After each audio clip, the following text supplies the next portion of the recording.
అందల రాక్షసి మీద చాలా నాస్టాలజికల్ మూమెంట్ ఉంటాయి నాకు. అది గుర్తుపెట్టుకున్నాను, నాస్టాలజిక్ మూమెంట్ వెళ్ళిపోద్ది అంటే. ఫ్యాన్ మూమెంట్ ఉందన్న మంచిగా ఇప్పటివరకు అబ్బాయి ఈడ పెద్ద ఫ్యాన్ ఏంటి నన్ను చంపేసాను, కానీ డైహార్ట్ ఫ్యాన్స్లో ఏదో ఒక ఫ్యాన్లో మూమెంట్ ఉంటుంది కదా సార్. ఉన్నాడు సోము అని చెప్పి, ఇక్కడే ఉన్నాడు, ఇక్కడ ఉండాలి. ఓకే, ఏంటి ఆ సోము ఎట్లా మీట్ అయ్యాడు మీ దగ్గర? సోము అనే ఒక అబ్బాయి ఒక రెస్టారెంట్లో క్లీన్ చేసేవాడు అనమాట. ఓకే, తనకు తెలుసు నేను సినిమా యాక్టర్ అని తెలుసు, కానీ నన్ను దూరం నుంచి నన్ను ఇలా అబ్జర్వ్ చేసేవాడు. సో ఒక పాయింట్లో షూటింగ్స్ లేనప్పుడు, సినిమాలు లేనప్పుడు నేను ఏం చేశానంటే, మా ఫ్రెండ్స్ అక్కడ కూర్చొని ఆ రెస్టారెంట్లో కూర్చొని చాలాసేపు ఉంటాను. ఒకరోజు వచ్చి అడిగేశాడు, సార్ మీరు ఇక్కడ ఏం చేస్తున్నారు సార్? ఏమైందిరా అంటే, లేదు సార్ పోయి సినిమాలు చేయాలి సార్, షూటింగ్లు చేయాలి సార్, ఇక్కడ టైం వేస్ట్ చేయాలి సార్ అండి. ఓకే అనుకున్నా.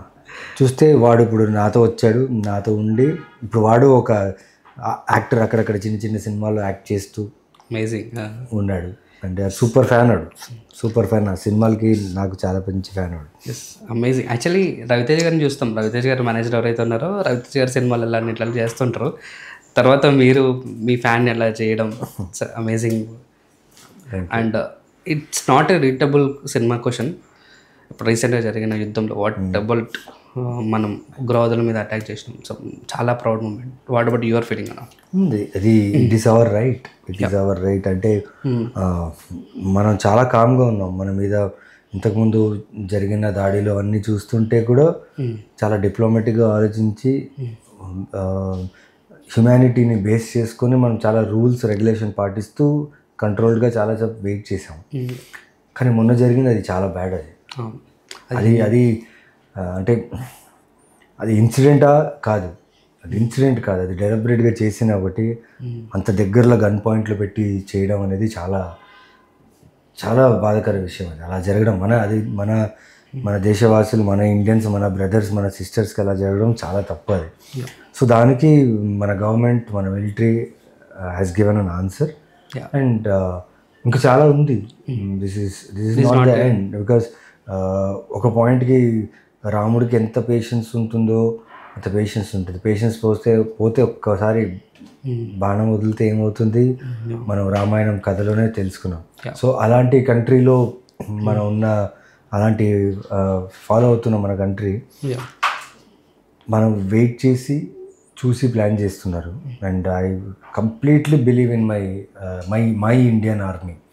మై ఎందుకంటానంటే I also wanted to be a part of an Indian army before, but ఇప్పుడు కుదరదు. బట్ మన జవాన్స్ మీద నాకు కాన్ఫిడెన్స్ ఉంది. వాళ్ళు ఎట్టి పరిస్థితి మన నార్మల్ కామన్ లైఫ్ వాళ్ళకి ఈ వార్ వల్ల ఇబ్బంది అయ్యేలా చూసుకోరు. So what is happening, it will happen for good. And this not ఇంకా ఎండ్ కాదు, స్టార్టింగ్ పిక్చర్ అభి బాకీ మేరే దోస్తాలు. ఇది ఆ కోట్ ఇది చెప్పలేము. ఇది చాలా సీరియస్ ఇష్యూ. ఇది చాలా చాలా important issue for every Indian. Okay, it's not only for the prime minister, army వాళ్ళకే కాదు, ప్రతి ఇండియన్కి ఇది చాలా ఇంపార్టెంట్. ఇది ఇప్పుడు అర్థం కాదు, పోను అర్థం అవుతుంది. బట్ ఇప్పుడు మనం స్టాండ్ తీసుకోకపోతే కష్టం. It's amazing. And thank you so much and it's wonderful. And I hope cinema కూడా అద్భుతంగా ఉంటుంది. మీకు అనుకున్న బడ్జెట్ కంటే మించి డబ్బులు రావాలని నేను కోరుకుంటున్నా. Thanks a lot. Back to backs ఒక 2000 సినిమాల దాకా చేయాలని నేను కోరుకుంటున్నా. Thank you so much. టాటా, సీ యూ, బాయ్.